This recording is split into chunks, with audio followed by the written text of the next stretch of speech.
Welcome back to the hierarchy of quadrilaterals. A quick review from where we've been.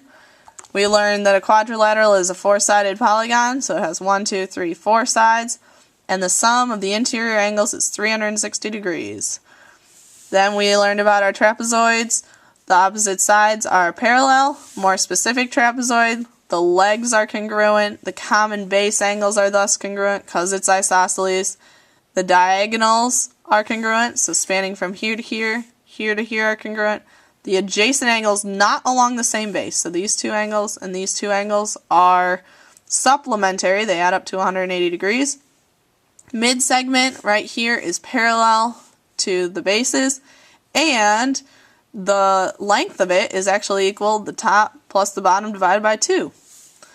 Parallelograms was our next quadrilateral on our hierarchy. In a quadrilateral, you have two pairs of opposite sides that are both parallel and congruent. The opposite angles of a parallelogram are congruent, and all adjacent angles, sup, right? Sup, sup, sup, sup. And our diagonals bisect each other. So the distance from the angle into the center where they meet is equal for both diagonals. Rhombus. So then we got more specific. On a rhombus, all four sides are congruent. The diagonals are bisecting the opposite angles, so they're splitting those angles in half, making all four of those angles congruent and all four of those angles congruent. Not only that, but those diagonals are perpendicular bisectors. So again, with our parallelogram, we had these two diagonal parts congruent and these two because they were bisected. Now they're bisected and they form right angles, so they're perpendicular bisectors. And because they form right angles, you get 1, 2, 3, 4 right triangles. Going in the other direction, we have our rectangle.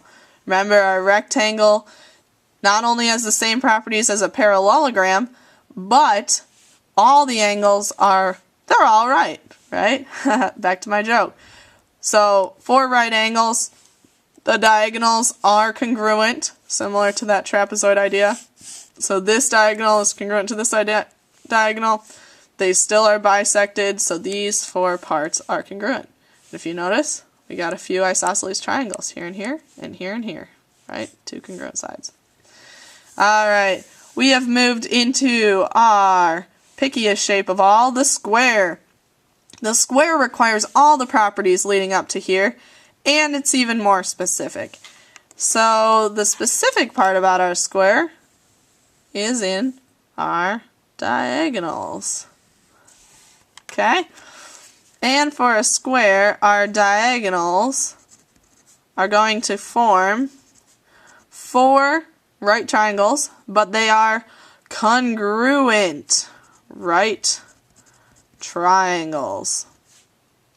So, again, looking at that rhombus, right, we're splitting them in half, but this distance is equal to this distance because it's also a rectangle, and they're all right angles, so we're going to have 1, 2, 3, 4 congruent right triangles.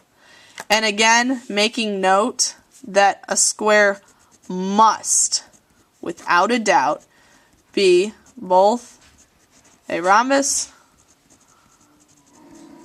and a rectangle. So reviewing, the diagonals are going to form 4 congruent right triangles, and it must be both a rhombus and a rectangle.